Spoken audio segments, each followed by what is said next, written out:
और dear students, आज हम जिनके बारे में चर्चा कर रहे हैं वो है अब्राहम मैस्लोव, साइकोलॉजी के one of the foundational pillars. अभी तक जो हमने जितने स्कॉलर्स के बारे में पढ़ा है वो लार्जली साइकोडायनेमिक स्कूल और बिहेवियरल कॉग्निटिव स्कूल के थे। इन्होंने और इनके साथ के कुछ लोगों ने जो साइकोलॉजी का पर्सपेक्टिव डेवलप किया उसको ह्यूमनिस्टिक साइकोलॉजी कहते थे। वो साइकोडायनेमिक स्कूल की तरह ये नहीं मानते थे कि जो हमारे रिप्रेस्ड डिजायर्स हैं वो हमारे बिहेवियर का कारण है। बिहेवियरलिस्ट की तरह ये भी नहीं मानते थे कि कोई भी बिहेवियर का जो रिवार्ड और पनिशमेंट का पैटर्न है उससे हमारा बिहेवियर तय होता है, बल्कि वो ये मानते थे कि ह्यूमन एजेंसी टू मूव जो है वो हमारे बिहेवियर का कारण है। इंसान की जो विल है वो बिहेवियर का कारण है। तो इनके जो आइडियाज उनको थर्ड फोर्स इन साइकोलॉजी भी कहते थे, क्योंकि जो पहले दो स्कूल्स ऑफ थॉट थे वो इंसान को पैसिव एजेंट के रूप में देखते थे। पहले में वो अपनी विगत स्मृतियों का गुलाम दिखाया गया है और बिहेवियरियल में जो पर्यावरण उनको फीडबैक देता है, जो रीइंफोर्समेंट पनिशमेंट देता है, उसका गुलाम बताया गया।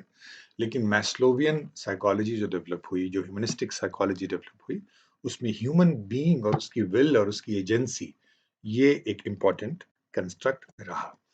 ये अमेरिकन साइकोलॉजिस्ट थे और ये जो सबसे अधिक फेमस है हायरार्की ऑफ नीड्स, जो आवश्यकताओं की जो हायरार्की इन्होंने डिटरमाइन की, जो बेसिकली मोटिवेशन की थियरी है। हमको क्या चीज है जो मोटिवेट करती है?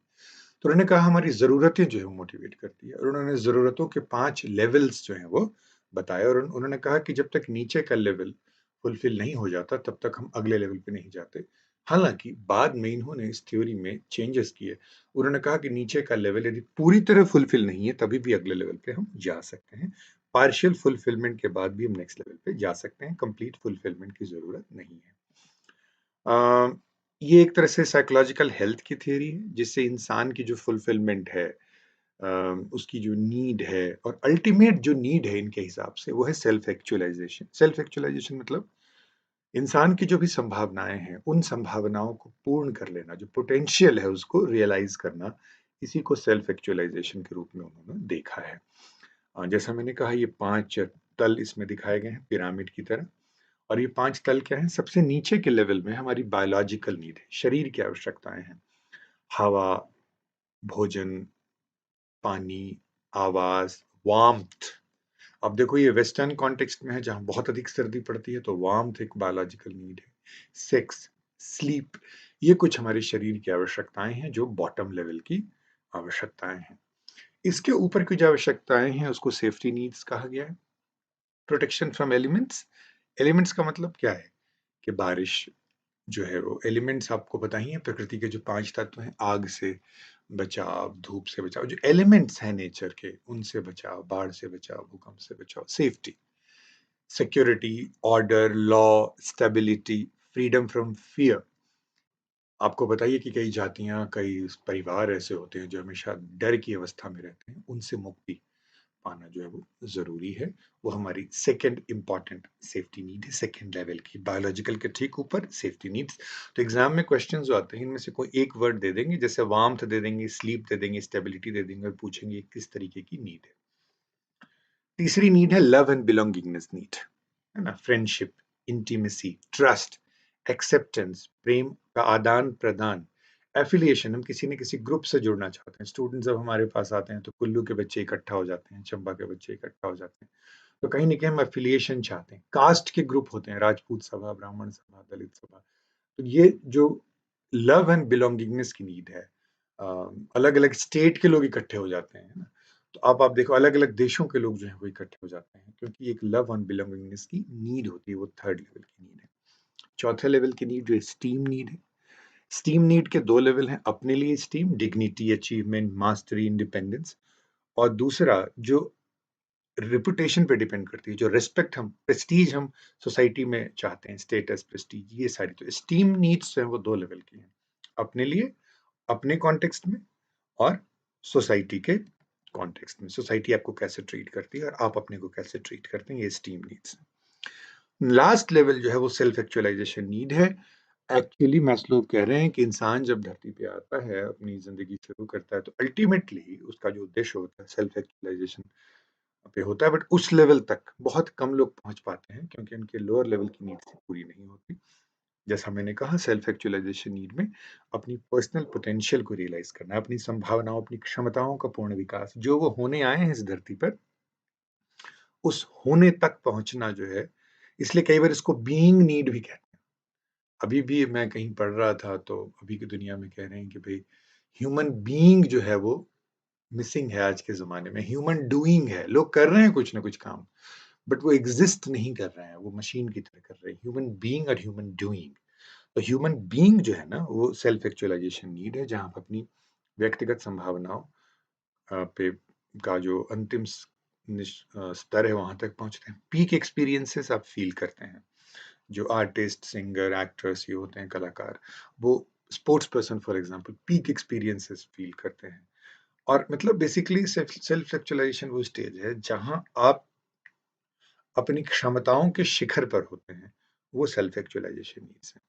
इसको हम इस से भी देख सकते हैं, तो आप देखो कि शुरू के जो 2 हैं उसको बेसिक नीड्स कहा है, उसके बाद के 2 जो हैं वो साइकोलॉजिकल नीड्स कहा है और फाइनल को सेल्फ फुलफिलमेंट नीड्स कहा है। तो 5 के 3 पार्ट हैं। एक्चुअली फिर 3 के भी 2 पार्ट हो जाते हैं। जो लास्ट बेसिक नीड्स और साइकोलॉजिकल नीड्स हैं, जो 4 हैं 5 में, उसको डी नीड्स भी कहते हैं, डेफिशिएंसी नीड्स। और सबसे ऊपर वाले को बी नीड्स अर्थात बीइंग नीड्स भी कहते हैं। तो एक बार मैंने सीटेट में क्वेश्चन डी नीड्स और बी नीड्स पे भी देखा है, तो आप इसको ठीक से समझिए। डी नीड्स क्या है? वो बोलते हैं कि इसकी जितनी कमी रहेगी, इंसान उस क्रिया के लिए उतना ही मोटिवेटेड होगा। तो वो डी नीड्स हैं। और 5वां जो है वो बी नीड्स हैं। उसको प्राप्ति के लिए, उसकी कमी की वजह से इंसान आगे नहीं बढ़ता, उसकी प्राप्ति के लक्ष्य से आगे बढ़ता है। जैसा मैंने कहा फर्स्ट 4 लेवल डेफिशिएंसी नीड है और अगला जो है वो बीइंग नीड्स है, ग्रोथ नीड है। डेफिशिएंसी नीड डिप्रिवेशन से, कमी से, वंचित होने की वजह से आता है और यदि वो नहीं फुलफिल होता है तो इंसान मोटिवेटेड फील करता है। इसीलिए आप अक्सर देखते हो अच्छा खाना, अब कंपनीज़ भी अपने एम्प्लॉइज़ को बीच में उसकी कंपनी को प्रॉफ़िट आता है तो वो पार्टी देती है। तो कहीं न कहीं फूड जो है ना हमारी बेसिक नीड्स हैं। पार्टी में गैदरिंग होती है, सोशल नीड्स, कनेक्शंस बनते हैं, रिलेशनशिप्स बनती हैं, अफेक्शन का इज़हार किया जाता है। तो आप देख रहे हो कि कैसे जो बेसिक नीड्स हैं उसके बेस पे हम मोटिवेटेड फ़ील करते हैं। और जैसा मैंने कहा कि शुरू में तो उन्होंने कहा था कि निचला लेवल सैटिस्फाई हो जाएगा तभी ऊपर के लेवल में पहुँचेंगे। लेकिन ऐसा नहीं है, निचला लेवल पार्शियली भी सैटिस्फाइड होता है तो ऊपर के लेवल पे हम पहुँच सकते हैं। अ, अधिकतर जो बिहेवियर है हम ये नहीं कह सकते हैं कि वो सिर्फ़ फूड की वज़ह से, जैसे नौकरी जैसे हमारी है। कुछ लोगों के लिए या शुरुआती दौर पर हम सबके लिए फूड रोज़ी-रोटी का ज़रिया है। पेट भरे इसलिए हम सॉरी फूड नहीं, जॉब, नौकरी हमें इसलिए चाहिए होती है ताकि हमारी जो बेसिक आवश्यकताएँ हैं वो पूरी हो जाए, फूड की, शेल्टर की। बाद में बिलॉन्गिंगनेस नीड, फुलफिलमेंट नीड, हम पाँचों नीड जो है ना वो सिर्फ़ जॉब में देख सकते हैं। अधिकतर जो हमारा बिहेवियर है वो मैस्लोव कहते हैं मल्टी मोटिवेटेड होता है। मतलब सिर्फ़ 1 या 2 नीड्स की वज़ह से नहीं, बहुत सारे लेवल की नीड्स एक साथ काम करती हैं, तो हम किसी बिहेवियर के लिए प्रेरित होते हैं। बाद में इन्होंने 3 लेवल्स जो हैं वो और ऐड कर दिए, तो जो 5 लेवल था वो 8 लेवल पे हो गया। तो 5 लेवल तो सेम है, लेकिन उन्होंने एस्टीम नीड और सेल्फ एक्चुअलाइज़ेशन के बीच में 2 लेवल्स और ऐड किए। कॉग्निटिव नीड्स और एस्थेटिक नीड, और सेल्फ एक्चुअलाइज़ेशन के बाद भी एक लेवल ऐड किया जिसको उन्होंने बोला ट्रांसेंडेंस नीड। थोड़ा-सा हम देखते हैं। तो कॉग्निटिव नीड्स क्या था? Knowledge, understanding, curiosity, exploration, meaning, predictability, इसके लिए जो हम अ, काम करते हैं।